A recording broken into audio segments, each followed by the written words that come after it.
to make new friends in high school, and like I'm bitter. I hate my life. Stupid teenager shit. 2 weeks into sophomore year, I wake up to a sharp pain in my sleep. Starts off where my appendix, right? And I'm like, dude, what the fuck? I wake up and I automatically go to the bathroom and take a shit. Nothing's coming out. Next thing I know, pain's moving lower and lower towards my nuts. I don't think anything of it.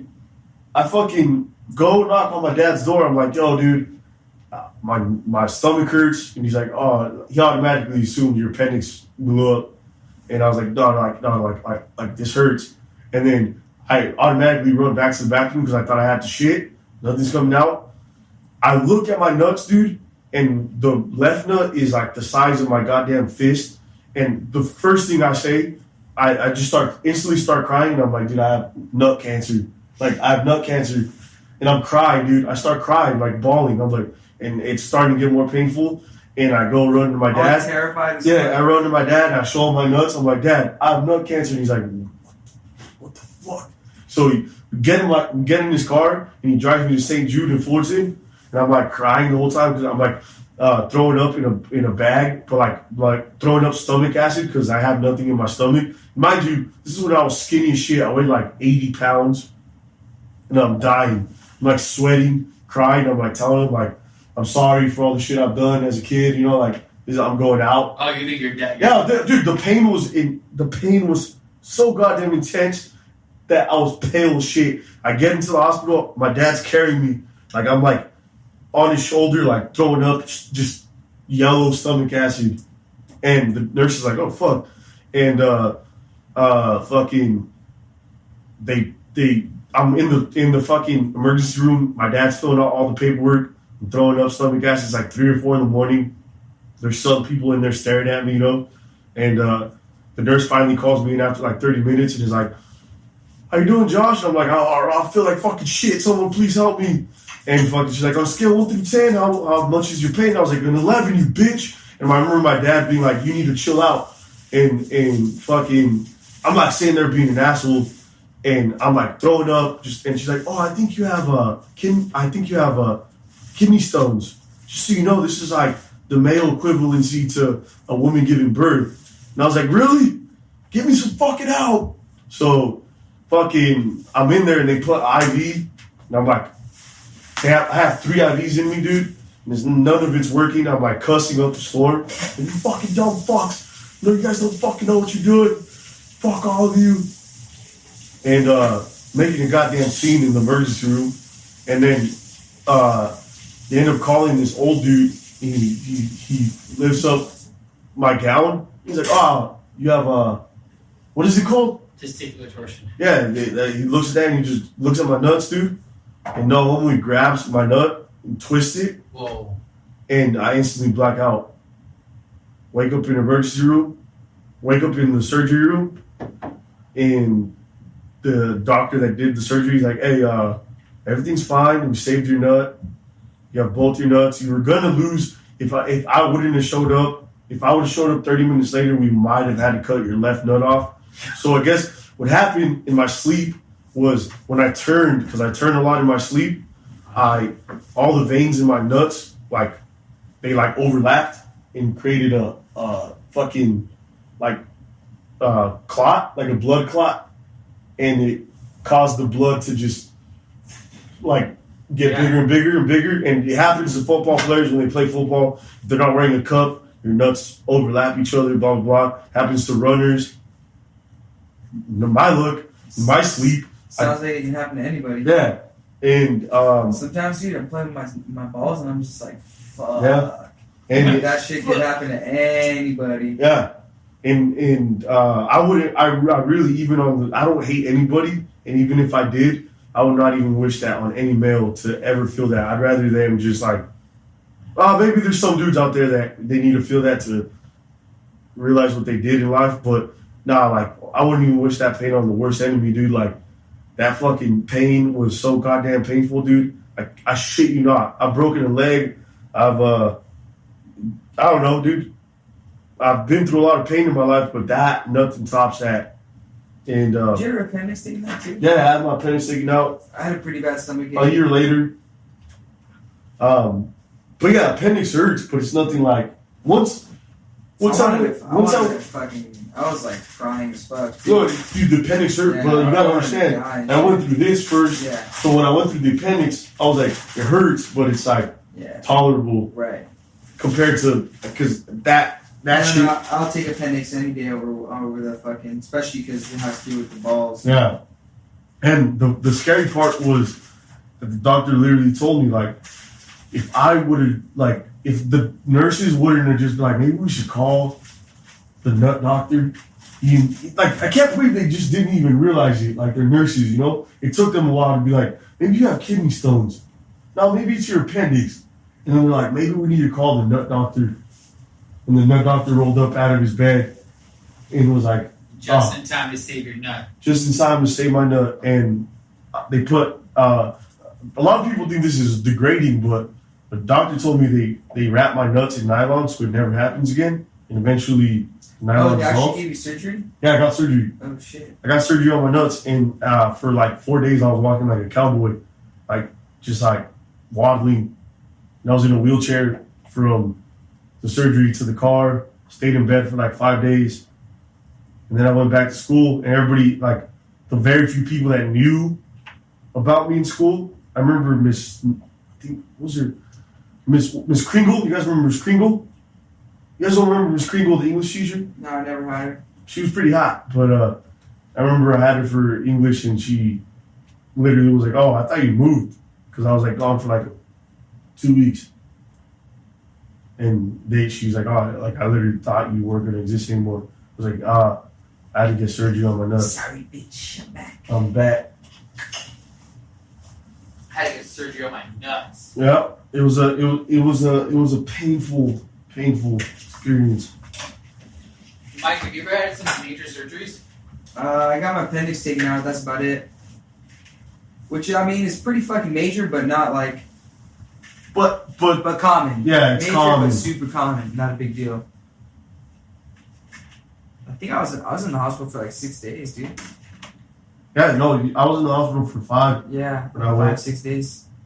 I remember like. Was it scary?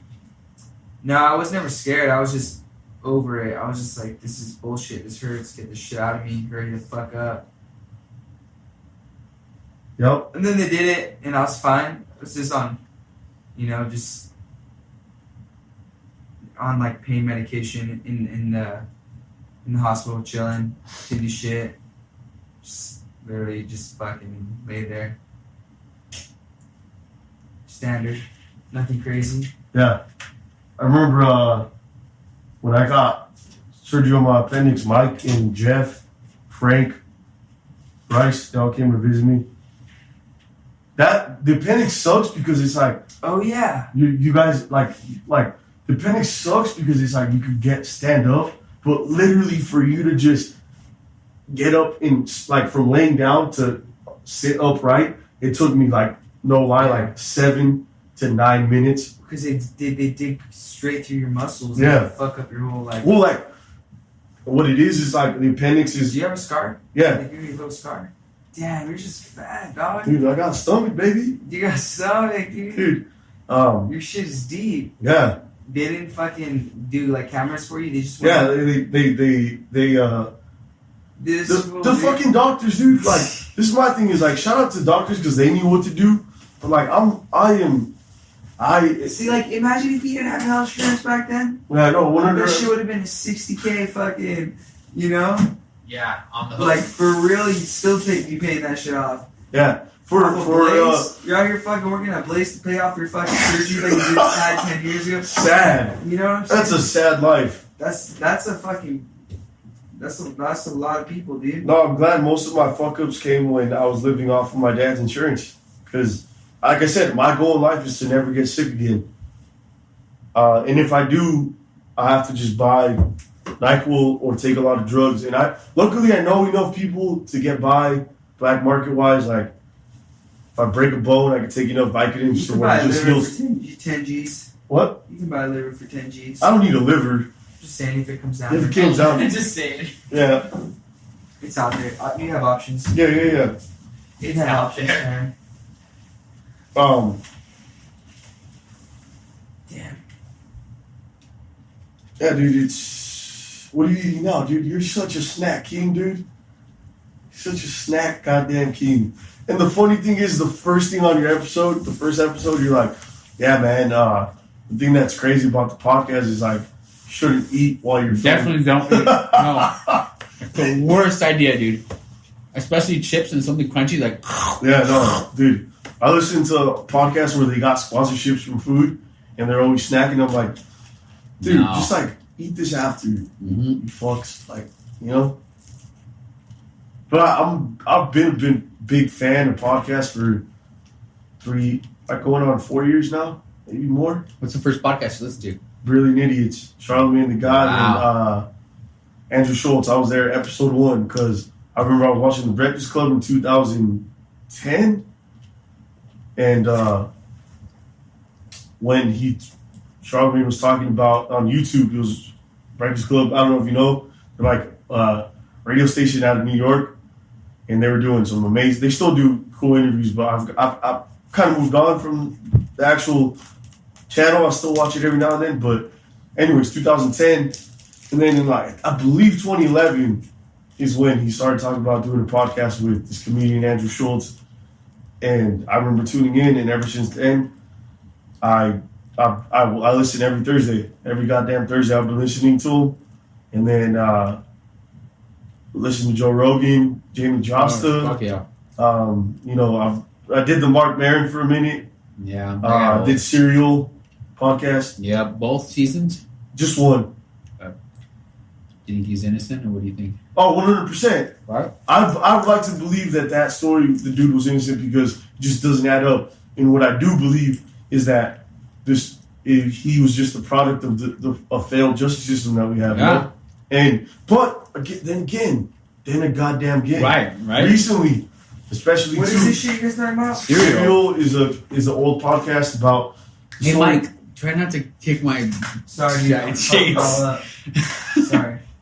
Try not to. Try not to. Can we try? Can that be the name of the episode? Try not to. Try not to kick my shades. Just try not to is the name of the episode.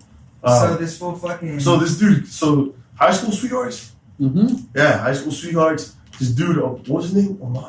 Ahmed. He was Middle Eastern, but he's American though, like Middle Eastern descent. Uh-huh. So he's Muslim, but he's just like all of us. We're like Dude, he's a normal all American guy. Christian, Catholic, but he partied. Like, He was yes. a football player, no? Huh? Was he a football player? Not a football player. He did track sports. He did track Okay. and field.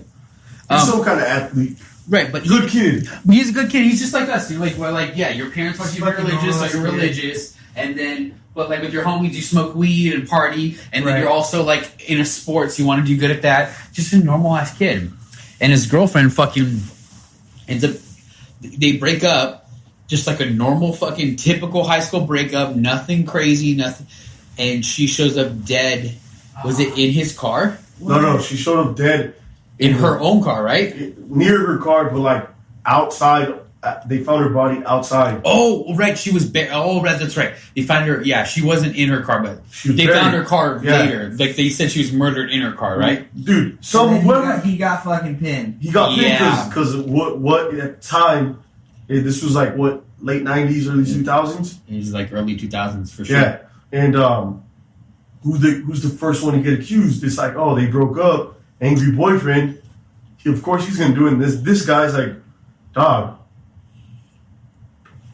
Perfect example. I picture if someone accused you of killing your girl right now, and you guys broke up. Yeah. At one because of how I know the world now, maybe I'd be like kind of second guessing it. But picture us in high school, dog, and someone being like, Michael Procaccini killed this chick. I'd be like, Yeah, what? Fucking Fuck. right. Michael Yeah. goddamn Procaccini? Yeah, goddamn fuck right. Yeah. But it's just crazy because it puts things into perspective. That was a whole different time, even though it wasn't that long ago. So it's just basically this story about like... This dude's been in jail. This dude's been in jail for a long time. Yeah. And the thing about it He's is that gonna be in because jail he for a long did, time. because he like did other shit, like It was easy to pin it on. Yeah, sometimes this timeline doesn't add up. Like, yeah, during the time where she's murdered, he's supposed to be